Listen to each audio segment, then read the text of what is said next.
So now I invite Ms.Nirmala Kamath to help us understand how the learning process can reach its full potential through the digital platform. Thank you, Lucy. We'll go through why digital platforms are an important method of reaching out to all the children all across the country and even to adults for learning. And especially, there had been a lot of apprehension in the earlier days whether it's good for kids to learn through digital media. So I just want to have point out that how can we engage digital media to give the best benefit for kids.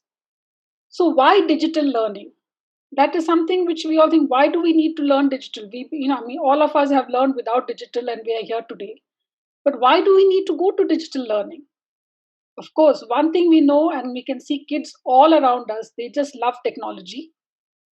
So why do kids love technology so much? And how do we harness so that we make sure that they use the technology in the right way? So today, if we see in the 21st century, we all know that everything is digital around us.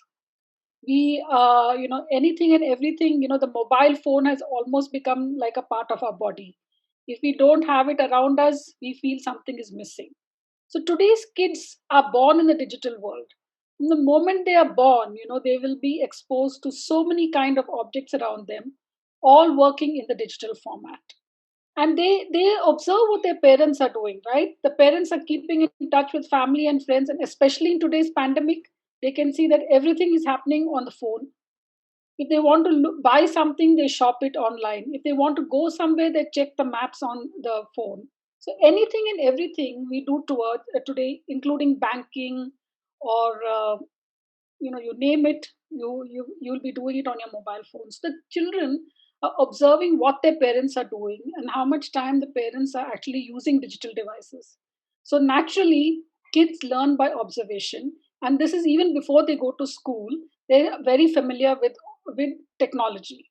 I mean, they handle, for we see 1-year-old kids and 2-year-old kids also handling phones and getting to their favorite rhymes by pressing the right icons on the mobile phone. So it's amazing how kids are learning to use digital platforms. So it's very, yeah. So, and even today, the schools have started communicating through websites, email, WhatsApp, and almost anything and everything has now moved to the digital platforms. So kids are observers and they really see what is happening around it. So it's important that they also start learning through this method, because then they get more engaged. When they're using a medium that they are familiar with and which they enjoy, their engagement levels are higher. Next. So how do we harness? Of course, there's been a lot of concern about how much digital media should be actually exposed to kids.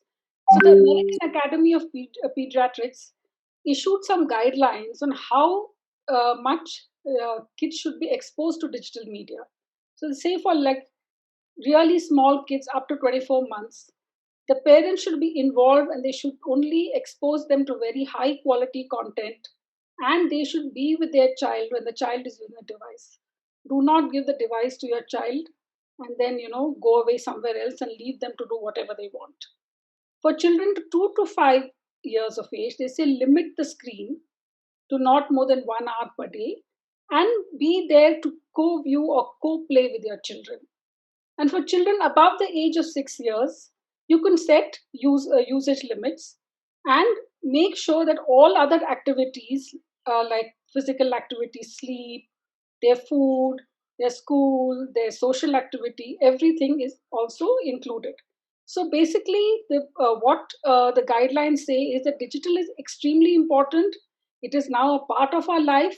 And if we use it in the right way, we can use it to our advantage and make sure that kids actually benefit from it. Coming to NEP, as Dr. Malini said, NEP is now a harbinger of directional change. It's come after 34 years, and they are trying to make sure that education and the best quality education actually reaches each and every child. So, the digital learning platform is a way in which quality content can reach all kids. And the government is now setting up a national educational technology forum to make sure that various digital platforms are available for for students, teachers, and the entire academic community to access. They're going to be overseeing the capacity building. They'll make sure that good quality content developers develop content for kids. All the academic community are able to share best practices. So you can easily come to know what is the good thing that one school is doing that I can implement in my school.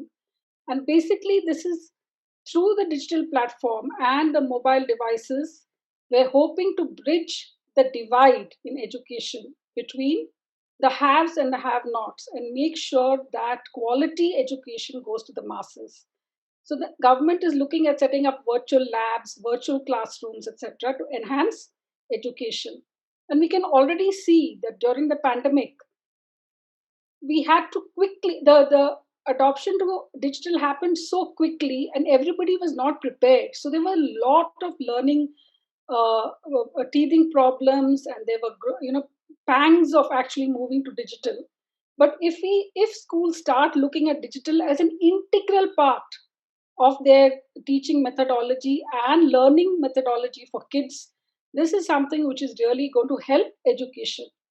And as Lucy mentioned, Diksha, that is the digital infrastructure for school education, is also being set up by the government with a lot of content for teachers, parents, educators, kids, etc., to access and help their learning process. So, now coming to what we do and why we were focusing, as I said, I firmly believe that primary years are when we have to set the foundations for kids. And once children are well equipped in their foundation years, it's very easy for them in the later years to become good students. We are now seeing that more than 80% of the kids in the rural areas are leaving the school, standard 8, without being able to do basic math or basic read, also basic stuff. So, though they have spent many years, the learning has not come to them. So it's extremely important that foundation years are important. And how do we actually ensure that quality education reaches everybody? So just coming to us, what we found, what are the challenges that kids face while learning a new language? Most of our kids actually go from home to school and they tend to transition from mother tongue to English. So they tend to do literal translation, and so that they will make grammatical mistakes. So they have issues of accent, they have issues of pronunciation, they have issues of grammar, etc., which they face while transitioning. And if we don't nip it in the bud, if we don't enable them to get good quality audio visual content which helps them correct all these issues, this is going to continue in the later life and becomes very difficult to correct it later on. We also see that other languages like Hindi in the southern states, the exposure to spoken Hindi is limited. So here also people have a huge problem when they're trying to learn the Hindi language. As far as regional and state languages are concerned, if it is not their mother tongue, kids are finding it very difficult to learn the regional language, which is also now becoming a part of, which was always a part of the school curriculum and is becoming important. And what we found is it is important for kids to have multilingual skills because that is what builds their cognitive abilities. A child who can speak 2 to 3 languages is a much more confident speaker and a confident child, and this helps them to go ahead in life. So, how can we actually help?